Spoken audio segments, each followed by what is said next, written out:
So today we're talking about boosting our immune systems, and because I focus on more holistic style medicine, I'm adding in the natural way. So there's ways to keep your immune system functioning well through nutrition and supplements and essential oils and things like that we're going to learn about. And the reason why it's so important is because this year, more than ever, we always have flu season coming up in the winter. People are always concerned about getting sick. We stay indoors more. And especially this year with COVID, it's really important to make sure that your immune system is working the best that it can. So I am a registered dietitian. I'm also completing my doctorate in functional nutrition and functional medicine.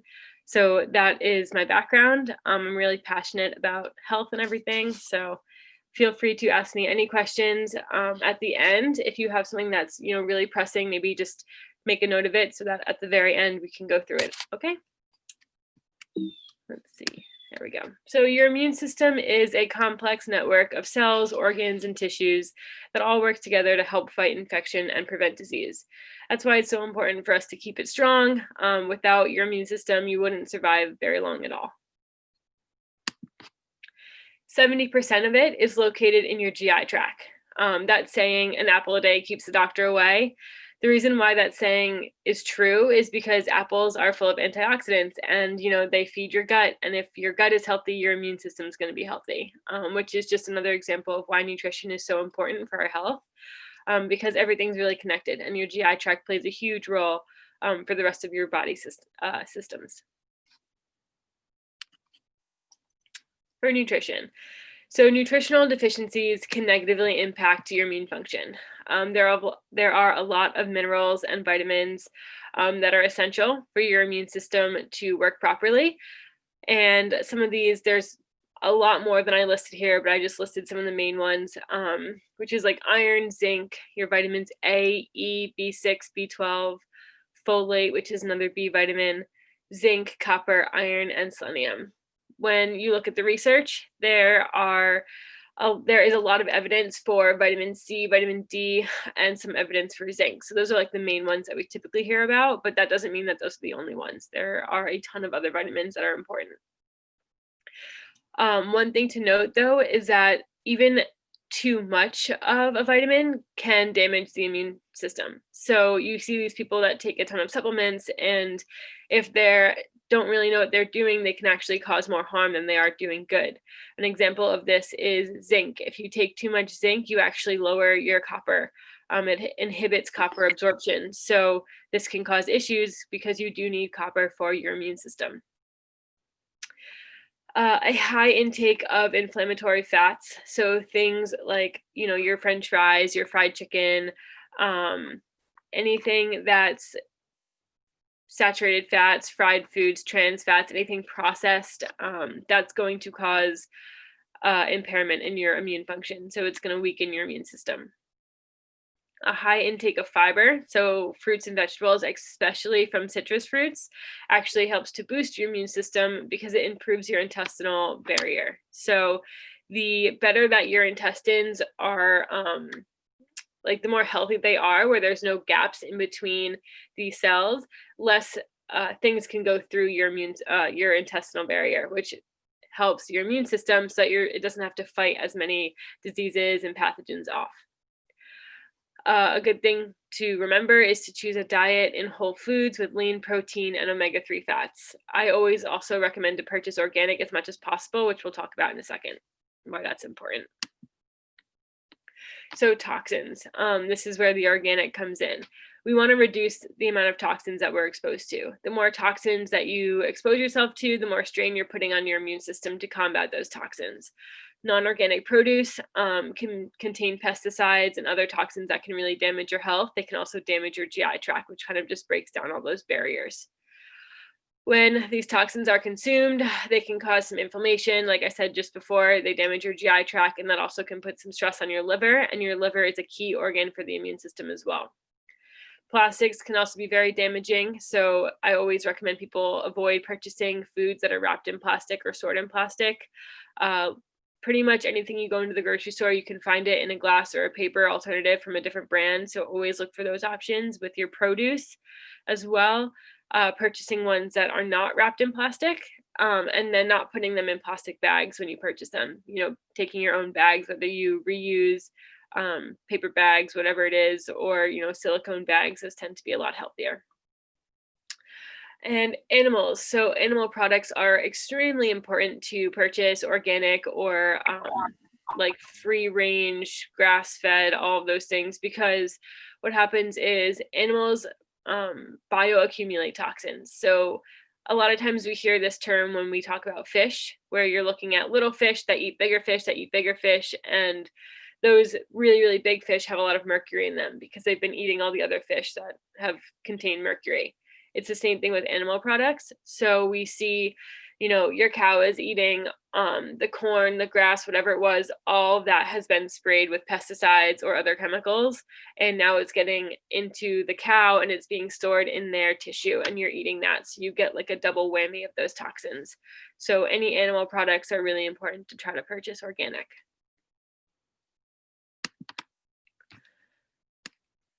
Now your weight. Especially with COVID, we've been hearing a lot about people who are overweight or obese having a lot more issues. And this is because obesity stresses the immune system. So in a study with Australian researchers, they found that losing about 10 pounds could actually help balance out your immune system if you were overweight. Diets that are high in sugar and in fat, or just eating too many calories in general, makes you more prone to infections. So it's kind of going back to that nutrition side of things. Really important to eat whole foods, not the processed foods that we commonly see.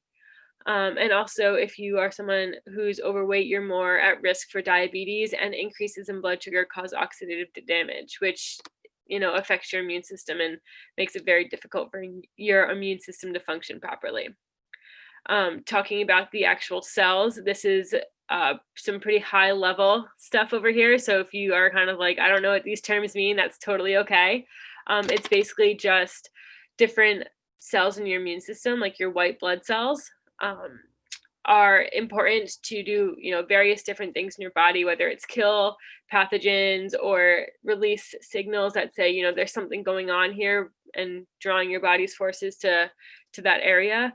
What they found is that obese individuals actually have decreased cytokine production, meaning less signals going out to give warning, altered monocyte and lymphocyte function. So those are some white blood cells.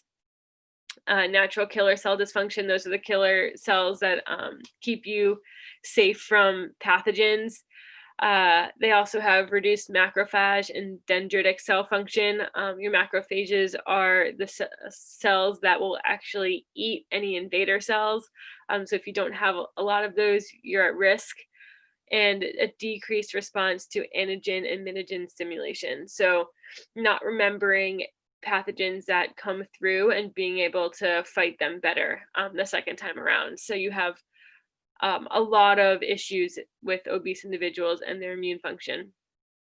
Being underweight can also reduce your immune function. A lot of times if you're underweight, it usually means that you've got some malnutrition going on. And if you're malnourished, your body is not getting enough calories or the essential vitamins and nutrients to help fuel your body, let alone help your immune system. I always recommend people check their BMI if you're curious, if you don't really know where you stand. You just have to put in your height and your weight in a BMI calculator online. At the end, if anyone is really curious about their BMI and they want to know what it is and they want me to do it for them, that's fine. You can send me a personal message in the chat, but I won't do it until the end of the presentation. But your BMI tells you, it's a pretty good indicator to let you know if you're obese, if you're overweight, if you're underweight, or if you're at a normal weight. It's not the most accurate in the sense of if you're someone who's really muscular, it's going to be higher even though you're not obese. But for the most part, it's a pretty good indicator, and it's a good way for you to check where you stand. Fresh air. There is a huge misconception that cold air can make you sick. It's actually really good for the immune system. The reason why people get sicker during the winter months is not because the air is making them sicker, not because they're in the cold, which is making them sicker. It's because they're spending more time indoors. And when you're inside, you're in closer contact with other people. There's less ventilation, there's less airflow, and germs are more likely to be passed on. Also, airborne viruses typically last longer in colder air than they do in like warmer, humid air. So it's not the cold air that's making you sick. It's actually spending more time indoors. So I recommend going outside.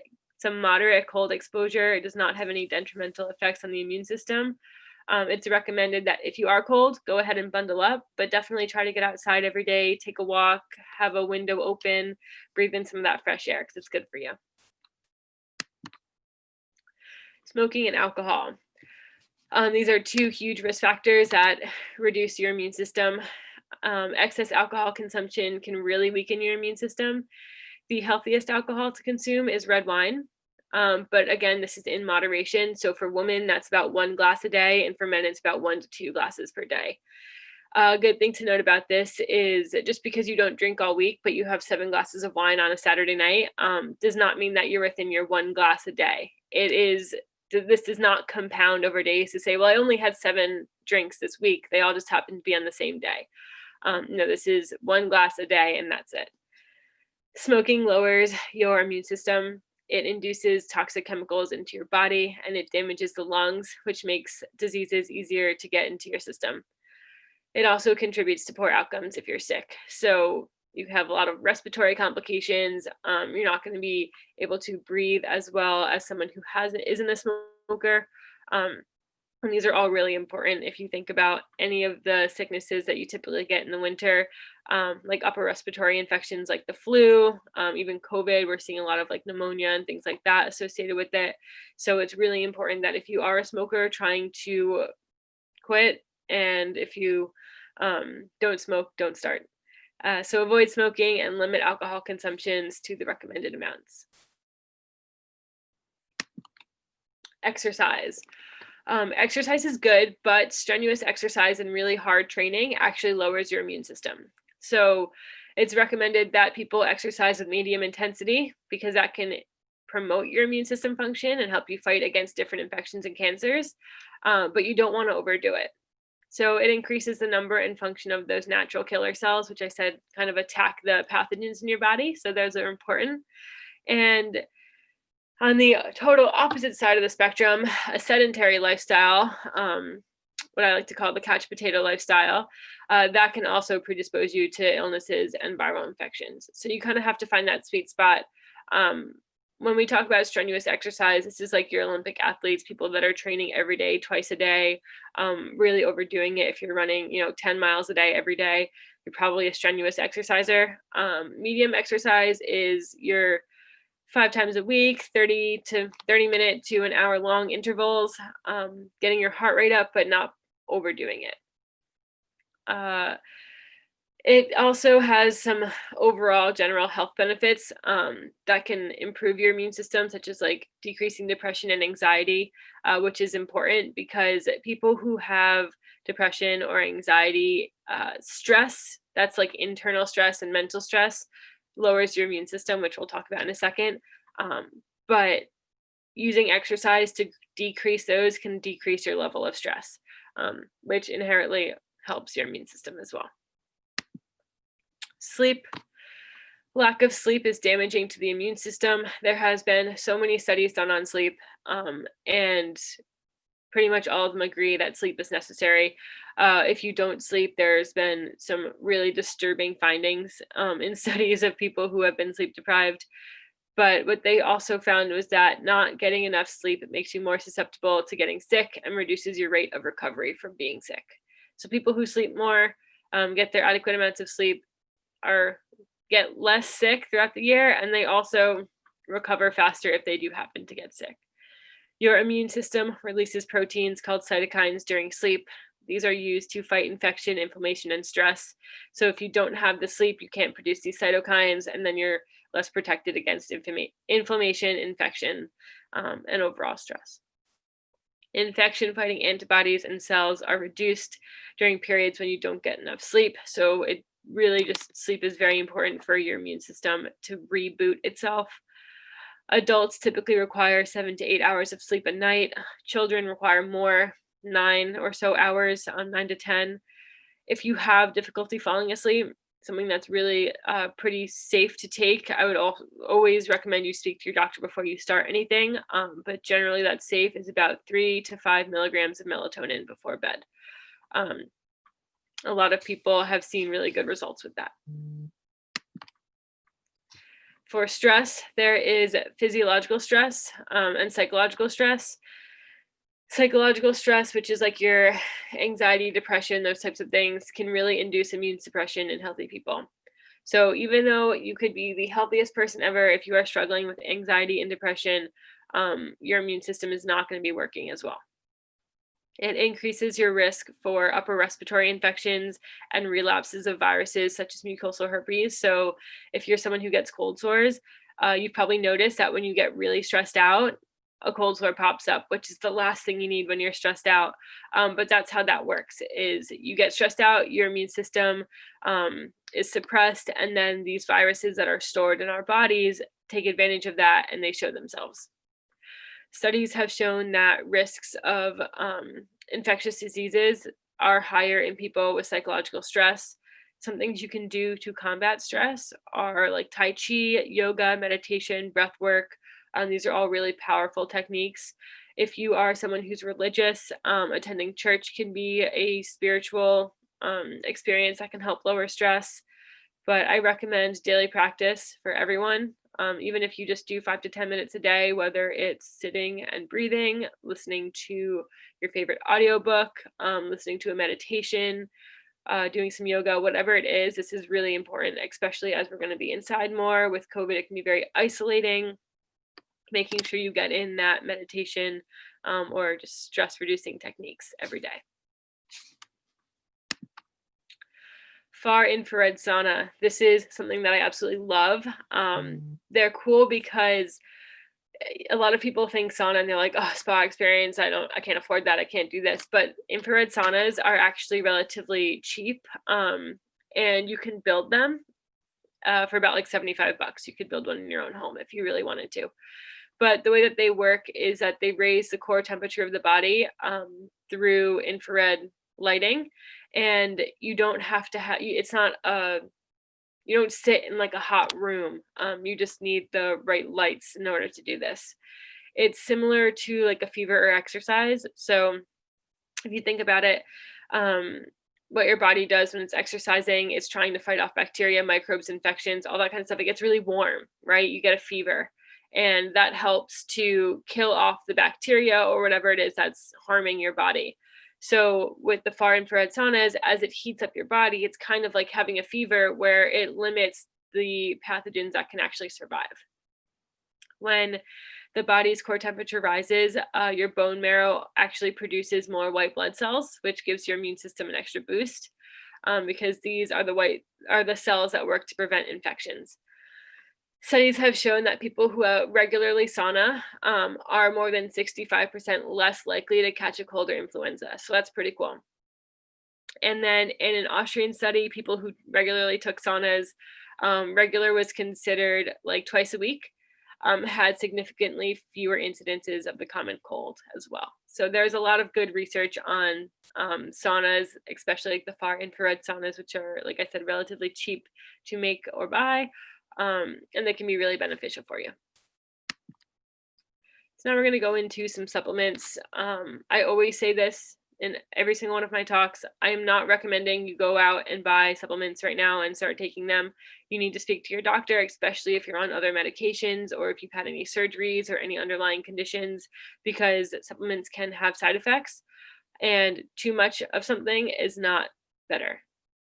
There's a lot of limits that you need to be aware of, so always talk to a medical professional before you start any of these. Vitamin C and zinc. Like I said earlier, there's a lot of research on vitamin C, vitamin D, and zinc regarding the immune system. So vitamin C supplementation was shown to reduce the risk of pneumonia and decrease disease severity, especially when your dietary intake is low. So this is something important to note about supplements. If you eat fruits and vegetables all day long and you're getting well over the recommended amount of vitamin C that your body needs, you probably don't need to supplement vitamin C. You're going to be good on that part. But if you're someone who eats pizza and potato chips all day long, you might want to supplement vitamin C because you're probably not going to get it from your diet. So it's really important to kind of look at you, and this is very individual, to determine whether or not you are going to be someone who would need a supplement. Studies have shown that vitamin C is useful in reducing the symptoms and duration of the common cold. So you see things like the emergency packets that are kind of tailored to this type of use, take it to prevent a cold, but also if you have a cold, take the vitamin C to reduce the length and severity of it. One thing to note with vitamin C, there is a upper limit, I'll say. So if you take too much, you will get a lot of diarrhea. So another reason why to be very careful with supplements, and make sure you talk to someone before you start taking it. For zinc, it was shown that zinc supplementation can reduce the incidence of lower respiratory tract infections. There's also been some research with zinc and COVID that a lot of people who are zinc deficient are more susceptible to getting COVID. The microbiome and probiotics. We discussed before how 70% of your GI tract or your immune system is in your GI tract, and your microbiome is basically like all of the little microbes that are living in your GI tract, how they're working together and how they're benefiting your health. So we want to make sure that our microbiome is healthy in order to make sure our immune system is healthy. Probiotics are one way to do that. Probiotics are live microbial dietary supplements that can help balance your intestinal microbiota. So basically they're, alive little healthy microbes that are living in your GI tract, or that are living in this pill that you can take to help colonize your GI tract. They can enhance antibody secretion, which provides immunity against some pathogens. So when you are experienced, or if you are exposed to a bug, a virus, an illness, whatever it is, your body creates antibodies to help fight it, and then it stores those so that it remembers it. So the next time you get sick, you're able to protect yourself against it a little bit better. There are some immunomodulatory effects on the dendritic cells and the T lymphocytes as well. So those are other two important parts of your immune system that probiotics can help improve. There's one probiotic in particular that was studied. It's called Lactobacillus rhamnosus GG, and that was shown to reduce the duration of respiratory infection symptoms. Probiotics were better than placebo in reducing acute upper airway infections and reducing the duration of each of these infections. And also, as a side note, digestive enzymes are also good for your immune system. There's less research on these than there are probiotics, but what was shown is that taking digestive enzymes in between meals can also help boost your immune system. So there's a lot going on with your GI tract and the immune system, and pretty much anything you can do to boost your GI tract, you can be pretty confident that it's going to help your immune system.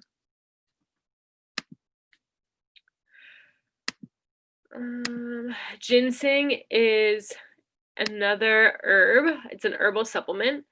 It's been used for over 3,000 years in traditional Chinese medicine. It's known as the root of longevity. So ginseng supplementation was shown to reduce the frequency of upper respiratory infections. It's considered an adaptogen, which is why I like it, because it pretty much, whatever your body needs it for, it's going to use it for. So it kind of adapts to your body's needs, and it really enhances the body's ability to resist stress. Also considered a general tonic, which helps just fight disease and stimulate the immune system. So ginseng is a fun little supplement. Echinacea is another one. You might have heard this one in the news. It's spoken about a lot. It can help reduce the duration and the severity of upper respiratory infections when taken after the onset of symptoms. So this is not really a preventative medicine or a preventative supplement. It's more of a way to reduce the severity of your cold after you've gotten a cold. Echinacea is really common. There's pills for it. There's tinctures for it. It's really widely available in the US. but speak to your doctor and see what they recommend if you're interested in taking this, especially after you get a cold, if you don't want to take medicines. The reason why I like Echinacea is because the common cold, it's not a bacteria. You can't really take an antibiotic for it. So a lot of times you go to the doctor and they just say, go home, sleep it off. Echinacea is one of these options that you can take that'll help you recover a little bit faster. Vitamin D. This is another one that's been really widely studied. Vitamin D relies on sunlight exposure. So in order to make vitamin D inside your body, you need to have access to sunlight. A deficiency in vitamin D has been linked to a lot of different diseases, COVID, influenza, so many different things, the common cold. And your immune system has some cells that actually have vitamin D receptors on it, which is pretty cool. So that's how we know that it's really important for the immune system. Calcitriol is the active form of vitamin D. It's vitamin D3, and that enhances the effects of macrophages and monocytes. So really good for the immune system here. Your vitamin D levels depend on the season, typically, unless you live somewhere that's warm and sunny year round. But most of us, if we are from, New York, we've got those cold, wet winters. And this is when vitamin D supplementation would be recommended. So I always recommend 2,000. It's called IUs, or international units of vitamin D3 a day. But if you're someone who goes to their doctor, you get some lab work done, they test your vitamin D and you're deficient, you might need even more than this. Now getting into aromatherapy. I don't know if I mentioned earlier, I don't think I did, but I'm also a certified aromatherapist. So I love essential oils. I love using them, and they can be really beneficial for your health. They can be diffused throughout the home or used in inhalers to prevent illness. These are two of the most common ways to use them, and probably the safest ways to use them if you're not really trained. But a good thing to note about essential oils is that, so most of our medicines, most of our supplements, they all come from plants, right? Even, like your blood pressure medicine, that compound was derived from something in nature, typically a plant. So when we use these essential oils, we're getting little bits of those compounds, plus thousands of other compounds, all working together to really benefit our health, which is why it's so amazing. So lavender is a great option. It's relatively safe for everyone. It's very well tolerated, but it can help provide restorative sleep and stress reduction, which we learned earlier that helps to boost our immune system. Also, it's an antioxidant, so it can protect the body from free radical damage. And it's actually a potent antimicrobial. I didn't write this in here, but it can kill microbes. So if you diffuse it in your air, you might be able to kill any viruses, any bacteria that's floating around in your air, which is pretty cool. Lemon is another great one. If you think about cleaning products, a lot of times they have a lemon scent. That's because the lemon essential oil has a lot of antibacterial properties. So, it's used in kitchen cleaning equipment, or sprays and things. If you're going the non-toxic route, you'll see lemon essential oil in a lot of products. It's also a powerful antioxidant, and it can help protect the liver. So diffusing lemon essential oil in your room, around your home, is really great. It can help clean the air. It's also so energizing and so refreshing to smell. It can help put you in a good mood. And like we said before, with the anxiety, the depression, how that can really lower your immune system. This is one of those oils that can help give you a little boost, give you some happiness in your life. Eucalyptus. There has been a ton of research on eucalyptus. It's a very powerful antiviral and antibacterial. Eucalyptus is great. I always have an inhaler with me that has some eucalyptus in it, because not only does it help to kill bacteria, kill viruses, but it can really clean out your sinuses. So right now with my stuffy nose, this is pretty much what I've been using for the past 2 days. Just breathing in a lot of eucalyptus, a lot of that smell. It's commonly used for the treatment of respiratory illnesses. It can help fight off infections such as like the flu, even chickenpox and measles, which is pretty cool. And it's stimulating to the immune system as well as to the mind. So when you're sick, if you're not feeling so good, if you're really drowsy, dreary, just kind of like bleh, this can give you that boost to sharpen your mind, give you some more energy, and start get you feeling better. Tea tree, very similar with eucalyptus. It's antibacterial, antiviral, it's also antifungal, and it does help to clear out your sinuses as well. It can be useful for fighting germs, and because of all of its like antibacterial, antimicrobial, all of those things. But it's also an immunostimulant, and tea tree is one of the really common essential oils that's been used forever due to all of its beneficial properties. I love a blend of tea tree and eucalyptus in the diffuser. It's really good for cleaning out the air in a stagnant room. Peppermint is another great one. It has antibacterial and antifungal properties. It's been beneficial for like a ton of different issues, going from like ringworms to headaches to digestive troubles, but it helps to prevent against illnesses such as like colds, fevers, and the flu as well. This is an important one because peppermint is so cooling. When you have a fever, it can be beneficial for that, but you have to know how to use it properly, because if you don't dilute it well enough, then you can actually give yourself fever-like symptoms, which is not fun.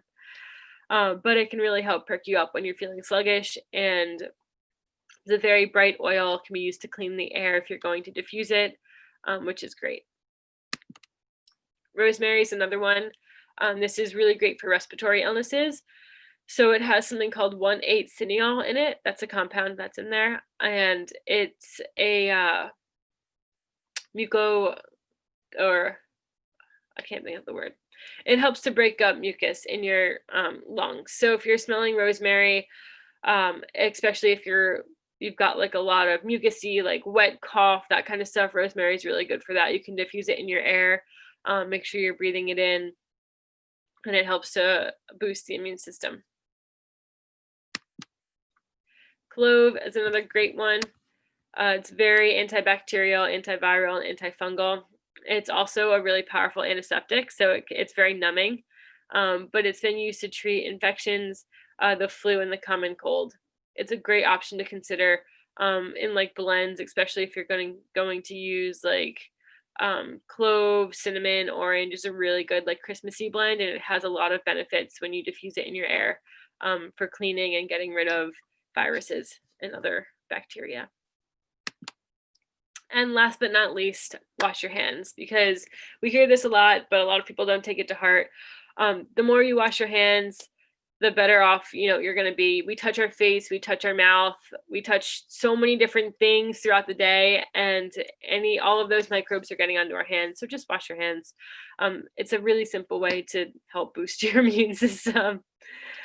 And I think that's it. Yep. So if you guys have any questions, you can put them in the chat box, which I will look through right now. But also you can check out my website, which is rootwellnessco.com. There's some blogs up there about like essential oils and immunity and things like that. Or you can send me an email at rootwellnesscompany@gmail.com, and I'm happy to answer anything like personally for you guys.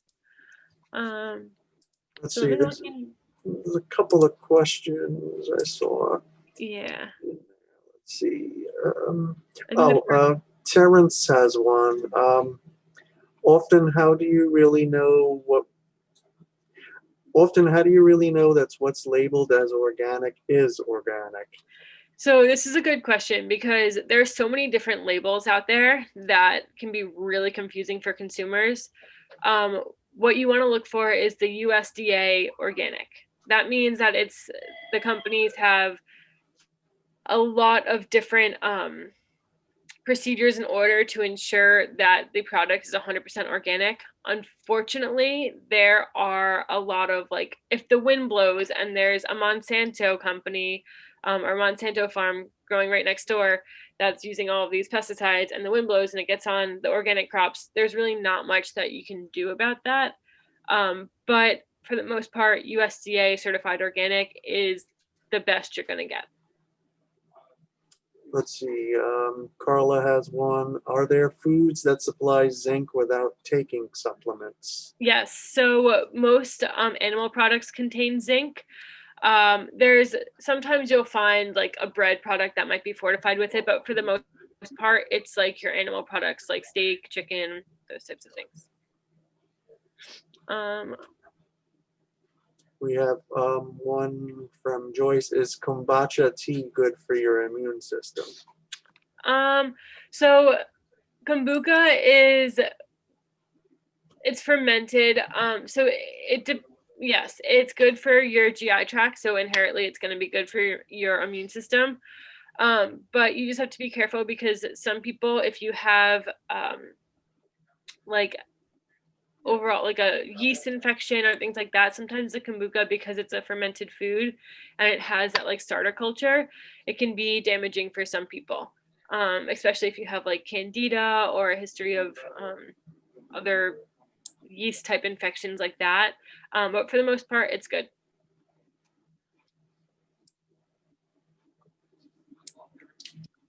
Let's see. Carrie has a question. I'm a little confused about diffusers. I heard something about plastic diffusers are not that great because of the plastic leaching in the oils. So what other types of diffusers are there? Diffusers are tough. I still use, I have a hand blown glass diffuser, but it does have a plastic base in it.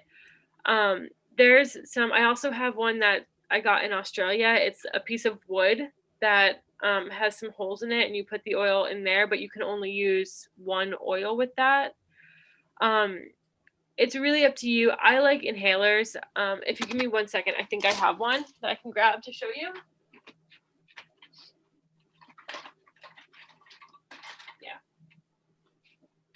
So here we go. Inhalers are great. This is a little inhaler. The outside of it is plastic, but what it does is, if I can get this, probably not going to be able to get it out, but inside of here is a little cotton wick. So it's 100% cotton, and you put the oils on that, and this plastic, you just really, you're smelling through it. It doesn't really affect the oil because the oil's not necessarily on it. It's on the cotton that's in there. And all you have to do is smell it, and it smells great. And I pretty much keep these with me all the time. I've got them in my car, in my purse, in half my jacket pockets. So these are the easiest way, I think. And then you have them wherever you are. Carrie asks if the inhalers can be purchased at health food stores. Yes, I believe so. I make my own. I also do make them to sell. So if you want like a custom one, you can send me an email or something.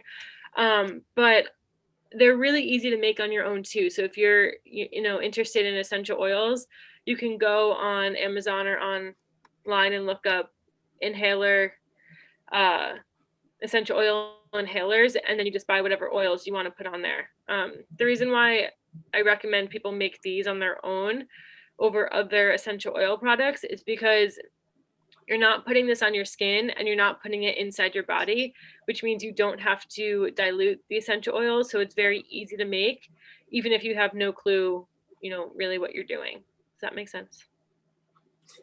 Let's see. Nicole has a question. What if we wash produce that was put in plastic bags? Will that be okay?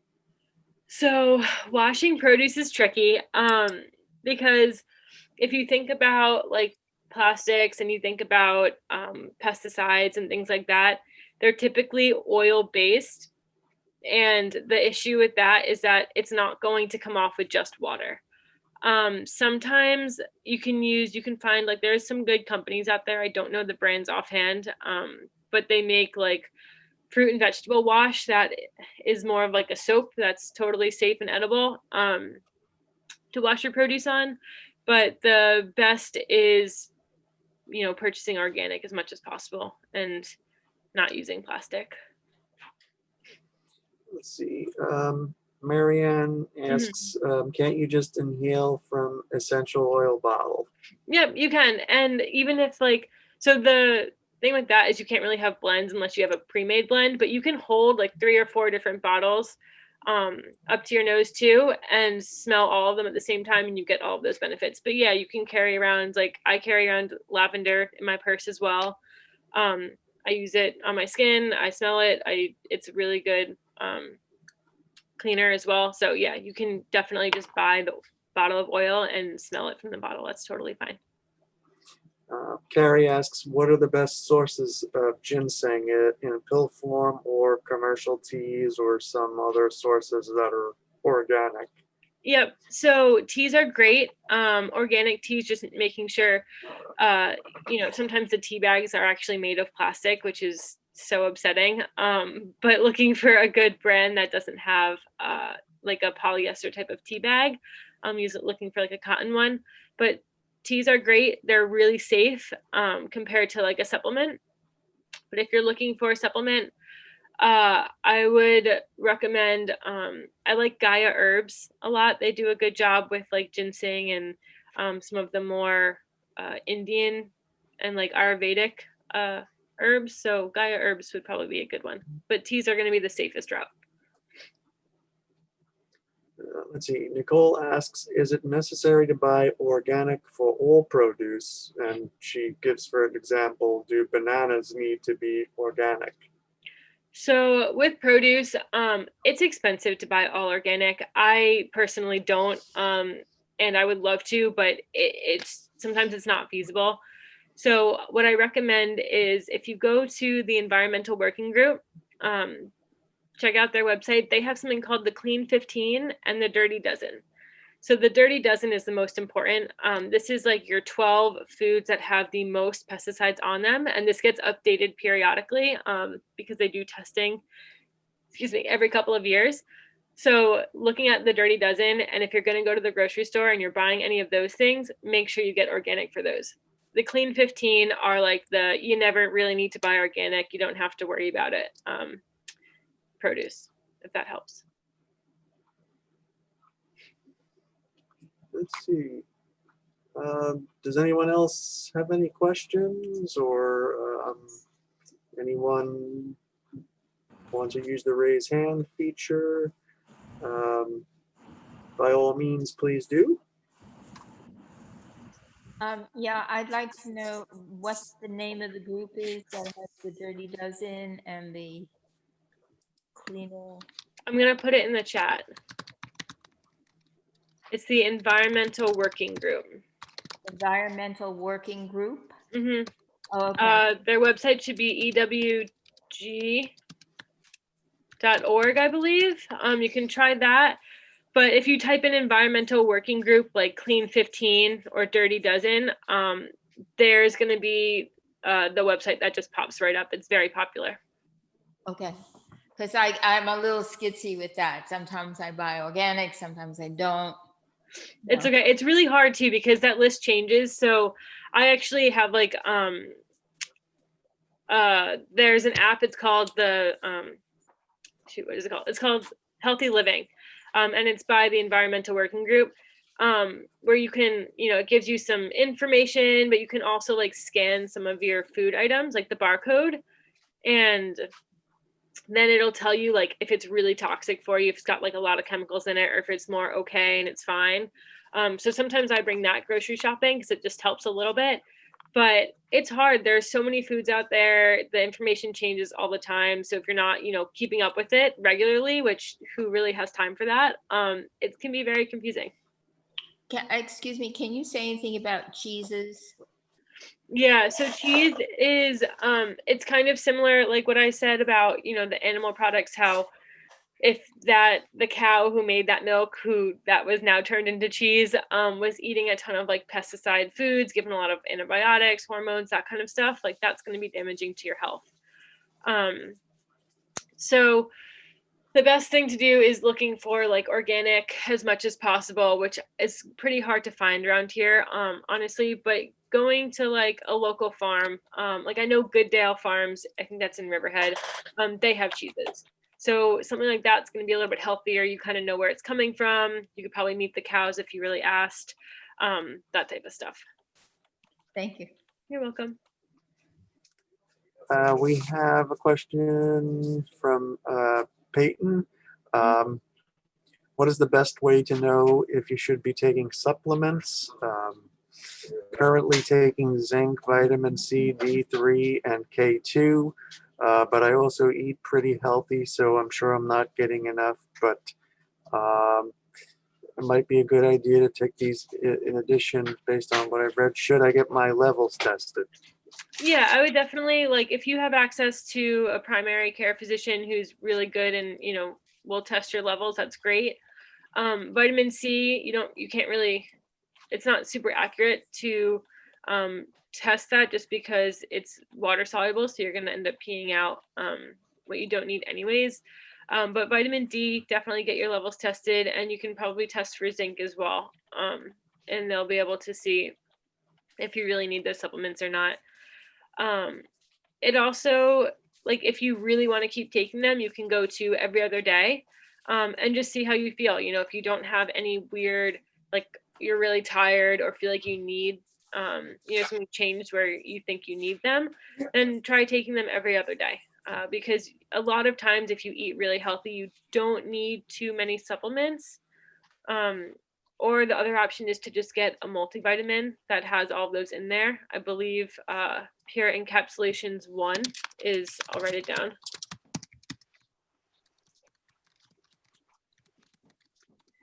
This Pure Encapsulations 1 is a really well formulated multivitamin, and you can just take that daily because that's meant to be taken daily. So everything's in the right amounts where it's not going to boost you over too much and make you deficient in anything.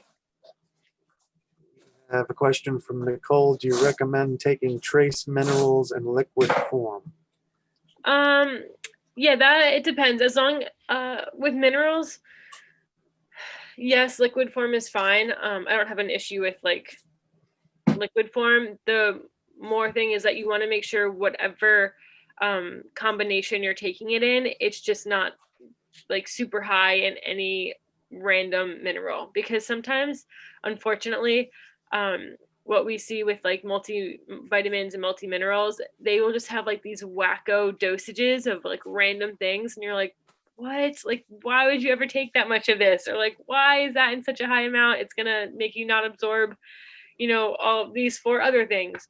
So just looking to make sure it's well balanced, and yeah, the liquids form is fine. It's minerals are funkier because you don't need that much of them. That's why it's called trace. You don't really need that much.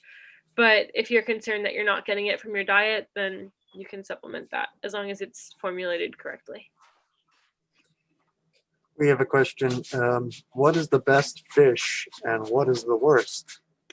So this is a tricky question, actually. Fish is great. You just want to be careful with those bigger fish because they can bioaccumulate mercury. And also wild caught is going to be 100% better. So I would recommend like a wild caught salmon or a wild caught cod.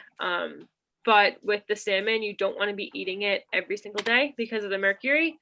So it's more like once, twice a week, maybe. Cod you could do twice a week or so, and just having a good balance. But I think probably cod and salmon would be my 2 top choices. And that's probably more of my opinion than it is scientific that much. But if I had to, just based on everything, salmon and cod, wild caught would be better options. We have a question from Nancy. Can frozen vegetables be as healthy as fresh vegetables? Yes. So frozen vegetables are great. They can be really, they can be cheaper, which is awesome. And what happens with frozen vegetables is they're actually picked when they're ripe, whereas most of our other vegetables are picked when they're not ripe, and then they're ripened like chemically or left to sit so they can ripen off of the plant. But when you let them ripen on the plant, they get more nutrients. So, and then they're flash frozen. So all those nutrients get preserved compared to something that's been sitting out on a shelf waiting for you to buy it for a few days. Like broccoli loses 50% of its vitamin C within 24 hours. And I can guarantee you when you go to the grocery store and you pick up that broccoli, it wasn't picked within 24 hours. It was probably picked like, a week or 2 or even more ago. There's a donation in the parking lot. We have a question from Eileen. What do you think of plant butters? Plant butters, it really depends. So if you you want to look at the back, if it says like partially hydrogenated something oil, avocado oil, whatever, that hydrogenation is not really good for you. But there are some, my preference of butter would be a grass-fed cow's milk butter. That's going to have the best fat profile in it. Or I substitute coconut oil if I want like a vegetarian version or a vegan version, to be honest. And I'm sure there's good plant butters out there, but for the most part, they are just more like chemically altered because, you know, the oil from plants typically doesn't show up like that consistency of butter. So it had to be altered somehow.